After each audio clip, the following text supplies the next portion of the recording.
ಬೆಂಗಳೂರಿನಲ್ಲಿ commercial tax ನೋಟಿಸ್ನ ಗೊಂದಲ ಹೆಚ್ಚಾಗ್ತಾ ಇದೆ.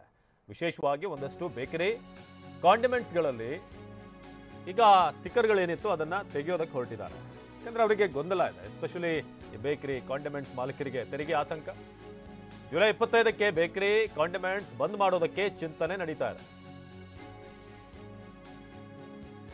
ಬೆಂಗಳೂರಿನಲ್ಲಿ ಕಮರ್ಷಿಯಲ್ ಟ್ಯಾಕ್ಸ್ ನೋಟಿಸ್ ಗೊಂದಲ. ಈ UPIನ ಸ್ಟಿಕ್ಕರ್ಗಳೇನಿತ್ತು ಅದರ ಮೂಲಕ ಸ್ಕ್ಯಾನ್ ಮಾಡ್ಬೋದಾಗಿತ್ತು. ಸೊ ಅದರಿಂದ ಏನು ಟ್ರಾನ್ಸಾಕ್ಷನ್ಗಳಾಗ್ತಾ ಇದೆ ಅದರಿಂದ ಟ್ಯಾಕ್ಸ್ಗಳು ಬೀಳ್ತಾ ಇದೆ.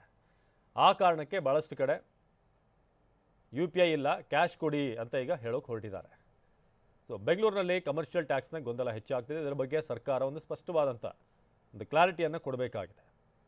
ಜುಲೈ 25ಕ್ಕೆ ಬೇಕರಿ ಕಾಂಡಿಮೆಂಟ್ಸನ್ನು ಬಂದ್ ಮಾಡೋಕ್ಕೆ ಈಗ ಚಿಂತನೆ ನಡೆಸ್ತಾ ಇರೋದು. ಸೊ ಜುಲೈ 25ಕ್ಕೆ ಬೇಕರಿ ಮತ್ತು ಕಾಂಡಿಮೆಂಟ್ಸ್ಗಳನ್ನು ಬಂದ್ ಮಾಡೋಕ್ಕೆ ಚಿಂತನೆ ನಡೀತದೆ. ಭಾಳಷ್ಟು ಕಡೆ ಈಗ UPIನಲ್ಲಿ ಪೇ ಮಾಡೋಕ್ಕೆ ಹೋದರೆ ಫೋನ್ಪೇ, ಪೇಟಿಎಂನಲ್ಲಿ. ಸೊ ಬೆಂಗಳೂರಿನ ಕೆಲವೆಡೆ ಈಗ UPI ವಹಿವಾಟಿಗೆ ಗುಡ್ ಬೈ ಹೇಳ್ತಿದ್ದಾರೆ. ಲಕ್ಷ ಲಕ್ಷ ಟ್ಯಾಕ್ಸ್, ಸಣ್ಣ ಪುಟ್ಟ ವ್ಯಾಪಾರಿಗಳು ಕೂಡ ಈಗ ಶಾಕ್ ಆಗಿದ್ದಾರೆ, ಶೇಕ್ ಆಗಿದ್ದಾರೆ. ಬೇಕರಿ, ಕಾಂಡಿಮೆಂಟ್ಸ್, ಹಣ್ಣು, ಹೂವಿನ ವ್ಯಾಪಾರಿಗಳು, ಹಾಲಿನ ವ್ಯಾಪಾರಿ ಸೇರಿದ ಹಾಗೆ ಹಲವರಿಗೆ ನೋಟಿಸ್ ಜಾರಿ ಮಾಡಲಾಗಿದೆ. ವಾಣಿಜ್ಯ ತೆರಿಗೆ ಇಲಾಖೆಯಿಂದ ನೋಟಿಸ್ ಗುನ್ನ. ಸೊ ಬೇಕರಿ, ಕಾಂಡಿಮೆಂಟ್ಸ್, ಹಣ್ಣು, ಹೂವಿನ ವ್ಯಾಪಾರಿಗಳು ನೋಡಿ, ಓನ್ಲಿ ಕ್ಯಾಶ್ ಅಂತ ಕೆಲವರು ಬೋರ್ಡ್ ಹಾಕಿದ್ದಾರೆ. ಲಕ್ಷ ಲಕ್ಷ ಟ್ಯಾಕ್ಸ್ ಬರ್ತಾ ಇದೆ ಕೆಲವರಿಗೆ, ಸಣ್ಣ ಪುಟ್ಟ ವ್ಯಾಪಾರಿಗಳಿಗೆ. ಅದರಲ್ಲೂ ನಾವು ಇತ್ತೀಚಿನ ವರ್ಷಗಳಲ್ಲಿ ಎಷ್ಟು ಮಟ್ಟಿಗೆ ಫೋನ್ಪೇ ಮುಂತಾದಂಥ UPIಗೆ ಅಡಿಕ್ಟ್ ಆಗಿವೆ ಅಂತಂದರೆ ಯಾರ ಹತ್ರ ಕ್ಯಾಶ್ ₹1 ಇರಲ್ಲ. ಹಾಗಾಗಿ ಈಗ ಮತ್ತೆ ATMಗಳತ್ತ ಮುಖ ಮಾಡುವಂಥ ದಿನಗಳು ಬರ್ತಾ ಇದೆಯಾ? ಸೊ ನೋಡಿ, ನಮ್ಮಲ್ಲಿ UPI ಬಳಸಲಾಗೋದಿಲ್ಲ, ದಯವಿಟ್ಟು ಸಹಕರಿಸಿ ಅಂತ ಈಗ ಅಲ್ಲಿ ಬೋರ್ಡ್ಗಳನ್ನು ಹಾಕಿದ್ದಾರೆ. ಸೊ ಬೆಂಗಳೂರಿನ ಹಲವೆಡೆ UPI ವಹಿವಾಟಿಗೆ ಗುಡ್ ಬೈ ಹೇಳಲಾಗಿದೆ.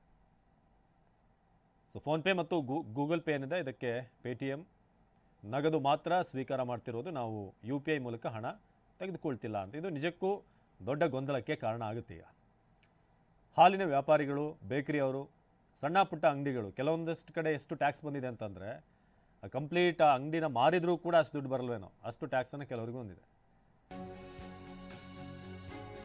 ಇನ್ನು ನಂದಿನಿ ಬೂತ್ ಮಾಲೀಕನಿಗೂ ಕೂಡ ನೋಟಿಸ್ ಶಾಕ್ ಎದುರಾಗಿದೆ.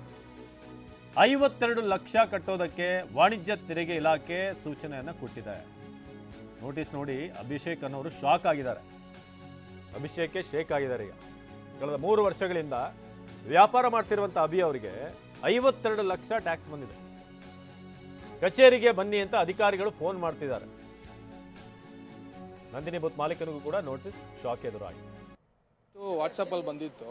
ವಾಟ್ಸಪ್ಪಲ್ಲಿ ಬಂದಿದ್ದಕ್ಕೆ ನಾವೇನು ರಿಯಾಕ್ಟ್ ಏನು ಮಾಡಿಲ್ಲ. ಅದು ಸರ್ ಏನೋ ಫೇಕ್ ಇರ್ಬೋದು ಅದರಿಂದ ಅಂದ್ಕೊಂಡು ನಾನೇನು ಫೇಕ್ ಇದೆ ಅಂದ್ಬಿಟ್ಟು ಅದರಿಂದ ನಾನೇನು ಇದು ಮಾಡ್ಕೊಂಡಿರಲಿಲ್ಲ.